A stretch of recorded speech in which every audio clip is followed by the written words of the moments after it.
Guys നമ്മളാ മൂന്നാമത്തെ ദിവസം രാവിലെ ഇപ്പം ഇത് നിസാമുദ്ദീൻ റെയിൽവേ സ്റ്റേഷനാണ്. ഇവിടെ നിന്ന് ഒരു അരമണിക്കൂർ കൂടി യാത്രയുണ്ട് ന്യൂഡൽഹിയിലേക്ക്.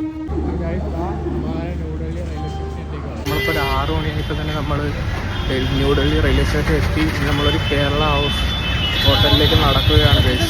6 മണി ആയതേ ഉള്ളൂ ഗൈസ്. ഇവിടുത്തെ തിരക്കുണ്ടോ? അവിടെ തന്നെ ഓട്ടോ വിളിച്ച് നേരെ കേരള റെസ്റ്റോറൻറ്റ്. ഞാൻ റെയിൽവേ സ്റ്റേഷനിൽ നിന്ന് കേരള ഹൗസിലൂടെ ഈ തടിയൻ്റെ ഓട്ടോയിലാണ് കയറിയത്. കുറച്ച് ദൂരം എത്തിയപ്പോൾ അവൻ പറഞ്ഞ് വേറൊരു ഓട്ടോയിൽ കയറ്റിയിട്ട് പറഞ്ഞ് ഈ ഓട്ടോയെ അങ്ങോട്ട് പോകുന്നതെന്ന് പറഞ്ഞാൽ അയാളുടെ അടുത്ത് എന്തോ ഹിന്ദിയിൽ പറയുന്നത്. മൊത്തം പറ്റിപ്പാണ് ഇവിടെ. ഇവിടെ വരുന്നെങ്കിൽ എന്തെങ്കിലും ഇവിടെ പറ്റി അറിയാമെങ്കിലേ വരാവും, അല്ലെങ്കിൽ വരരുത്. അവന്മാർ നല്ല രീതിയിൽ വലിപ്പിക്കും. എവിടെ പൈസ ഇട്ടാലും അവന്മാർ വലിപ്പിച്ചിട്ടേ കൊണ്ടുപോകത്തുള്ളൂ. ഡൽഹിയിലുള്ള കേരള ഹൗസിലാണ് ഉണ്ടോ, ആണ് കേരള ഹൗസ്. അങ്ങനെ നമ്മൾ കേരള ഹൗസിലേക്ക് എത്തിക്കുകയാണ്. ഇനി ഇവിടുന്ന് റൂം എടുക്കണം, എന്നിട്ട് ഒന്ന് ഫ്രഷ് ആയിട്ട് ഫുഡൊക്കെ കഴിച്ചിട്ട് വേണം ചണ്ഡീഗറിലേക്കുള്ള ബസ് കയറാൻ. പറഞ്ഞപ്പോൾ ദോശ, സാമ്പാർ, ചമ്മന്തി, നമ്മൾ ഓംപ്ലേറ്റ് മേടിച്ചു കഴിച്ചു. അങ്ങനെ ഇവിടുന്ന് ഇറങ്ങി അടുത്ത് ഇനി ഇവിടുത്തെ ബസ് സ്റ്റാൻഡിലേക്ക് പോവുക.